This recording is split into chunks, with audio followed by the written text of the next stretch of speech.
पशुओं को मिलेगा प्यार और मिल्को मोर पशु आहार तो दूध बहेगा, मुनाफा बढ़ेगा। मिल्को मोर पशु आहार। खुदी को आजमाया है तो ये अंदाज आया। तुम में भी मैं हूँ शुद्ध प्लस पान मसाला। नमस्कार, लोकमंच न्यूज देख रहे हैं आप। मैं हूं आपके साथ सुरभि राजपूत। सीधे रुख करते हैं खबरों की ओर। विधानसभा सामान्य निर्वाचन को निर्विहीन व पारदर्शिता से संपन्न कराने के लिए मीडिया प्रमाणन एवं निगरानी समिति यानी कि एमसीएमसी स्थापित किया गया है। आपको बता दें कि प्रत्याशी राजनीतिक दल को इलेक्ट्रॉनिक मीडिया व सोशल मीडिया, फेसबुक, ट्विटर और यूट्यूब, व्हाट्सएप, वेब, ई पेपर, डिजिटल फॉर्म आदि पर गीत, वीडियो संदेश और ग्रुप संदेश के जरिए ही अब प्रचार प्रसार कर सकेंगे और साथ ही इसके लिए उन्हें पूर्व जिला एमसीएमसी मीडिया प्रमाणन एवं अनुश्रवण समिति से अनुमति लेना भी अनिवार्य है। ऐसा नहीं करने पर आदर्श आचार संहिता का उल्लंघन माना जाएगा और लोक प्रतिनिधित्व अधिनियम के अंतर्गत कार्रवाई भी की जाएगी।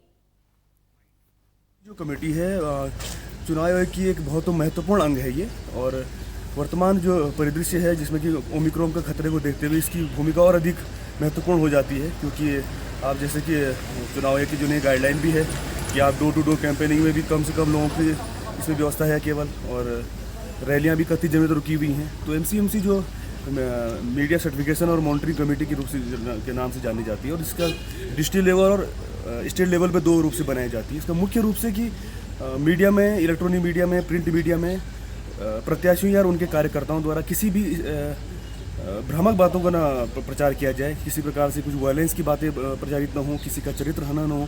इस प्रकार के हम सभी बातों का ध्यान में रखते हुए मीडिया एमसीएमसी कमेटी जो कि जिला निर्वाचन अधिकारी डीएम सर के अंडर में है, 7 लोगों की कमेटी और 21 अन्य कार्मिक है इसमें, और 24 घंटे हम इसमें निगरानी बनाए रखे गए हैं।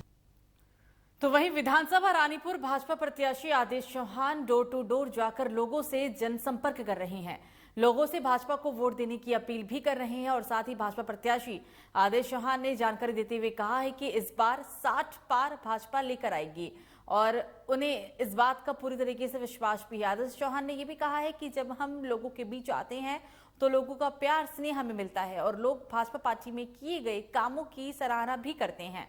उन्होंने ये भी कहा कि इस बार जिले हरिद्वार की 11 की 11 सीटों पर भारतीय जनता पार्टी विजय प्राप्त करेगी। निश्चित रूप से चुनाव का बिगुल बन चुका है और पूरा चुनावी माहौल है, और चुनावी माहौल में तो कहता हूँ पूरा भाजपा में माहौल है। और अभी मैं जहाँ भी जा रहा हूँ, अब आज से पहले जहाँ गया हूँ, तो नरेंद्र मोदी जी के काम को, हमारी प्रदेश सरकार के काम, हमारे मुख्यमंत्री धामी जी के कामों की बहुत सराहना कर रहे हैं।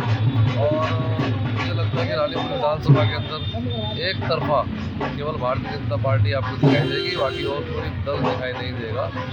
जनता में बड़ा जबरदस्त जोश है और बहुत स्नेह, बहुत आशीर्वाद पूरी जनता का मुझे मिल रहा है, भारतीय जनता पार्टी को प्राप्त हो रहा है। तो वहीं जिले में चुनावी बिसात पूरी तरीके से बिछ चुका है और हर कोई वोटों की गणित बिठाकर चुनावी मैदान में जीत के समीकरण तैयार करने में लगा हुआ है। लेकिन वोटों की इस गणित में आम आदमी पार्टी ने अपनी घोषणा पत्र जारी कर चुनावी समीकरण पूरी तरह से अपने पक्ष में करने का प्रयास किया। आपको बता दें कि आम आदमी पार्टी के प्रत्याशी ने दीपक बाली ने 11 घोषणाएं जनता के सामने रखी, जिसमें उनकी प्राथमिकता में स्वास्थ्य सेवाओं और को बेहतर करना और पर्यटन स्थल के रूप में पौराणिक धरोहरों का सौंदर्यीकरण कराना और साथ ही साथ शिक्षा व्यवस्था को भी दुरुस्त करना है। दीपक बाली ने डोर टू डोर कैंपेन के दौरान जनता के बीच जाकर घोषणा पत्र देकर जनता से वोट देने की अपील की। जैसे हमारे अरविंद केजरीवाल जी ने प्रदेश के लिए 6 गारंटी दी थी, उसी के साथ साथ काशीपुर की सम्मानित जनता जिन समस्याओं और आवश्यकताओं के लिए पिछले 20 साल से नहीं बल्कि 40 साल से इंतजार कर रही है, क्योंकि उससे पहले यहाँ पर विधायक और एमपी कांग्रेस के भी रहे हैं। तो आज जब मैं 1.5-2 साल से जनता के बीच में घूमकर समस्याएं और आवश्यकताओं पर काम कर रहा था, तो उसके बाद मैंने ये 12 गारंटी काशीपुर की सम्मानित जनता को समर्पित की है कि अगर आशीर्वाद मुझे मिलता है तो एक 30 दिन की जो जिला बनाने की गारंटी है वह उसमें ही मुझे मेरी सरकार की जरूरत पड़ेगी। अभी तक जो स्थिति सामने आई है, हमारा जो अपना आकलन है वो सिर्फ इतना सा है कि पूरे काशीपुर विधानसभा क्षेत्र की जनता आम आदमी पार्टी के हमारे प्रत्याशी और आम आदमी पार्टी की तरफ बड़ी उम्मीदों की नज़र से देखती है और उसको एक भरोसा हो चुका है कि अब तक जो हमने देखते चले आए 20 साल से, और 20 साल तो नहीं, मैं तो कहता हूँ लगभग 30 साल से काशीपुर की बर्बादी जो जनता ने देखी है, उसकी कोई उपलब्धि किसी विधायक की, किसी नेता की नहीं रही है। तो खबरों में आगे बढ़ेंगे, बात करेंगे अब यूपी के अलीगढ़ की, जहां 7 विधानसभा में से एक विधानसभा अतरौली है। यहां पर कांग्रेस के प्रत्याशी धर्मेंद्र कुमार लोधी ने अतरौली के कई गांवों में लोगों से जनसंपर्क किया और नुक्कड़ सभाएं भी की। इस दौरान कांग्रेसी नेता व उनके कार्यकर्ताओं द्वारा कोरोना गाइडलाइन की जमकर धज्जियां उड़ाई गई है। आपको बता दें कि भारत सरकार की तरफ से कोरोना गाइडलाइन जारी की गई थी और साथ ही ये भी कहा गया था कि कोरोना बीमारी से बचाव ही सबसे बड़ा हथियार है, लेकिन नेताजी ने अपने वोटों की खातिर सभी का जीवन दांव पर लगा दिया।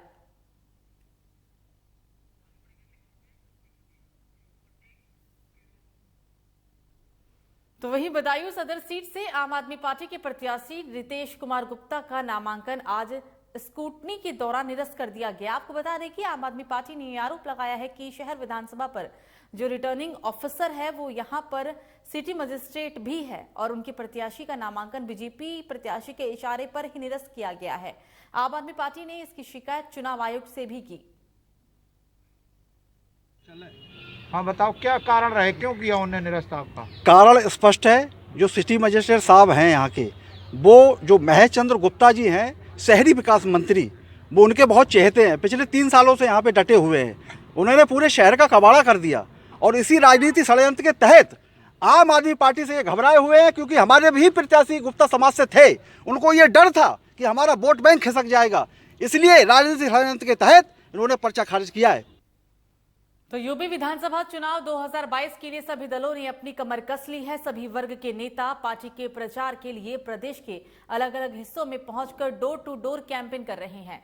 हाल ही में यहां पर भाजपा के राष्ट्रीय अध्यक्ष जेपी नड्डा चुनाव प्रचार के लिए बरेली पहुंचे। यहां सबसे पहले उन्होंने बड़ा बाग हनुमान मंदिर में पूजा अर्चना की और इसके बाद नड्डा ने बरेली की महानगर कॉलोनी में घर घर जाकर अपने उम्मीदवारों के लिए वोट भी मांगा। इस दौरान उन्होंने राज्य की योगी और केंद्र की मोदी सरकार की योजनाओं और कामों के बारे में लोगों को बताया।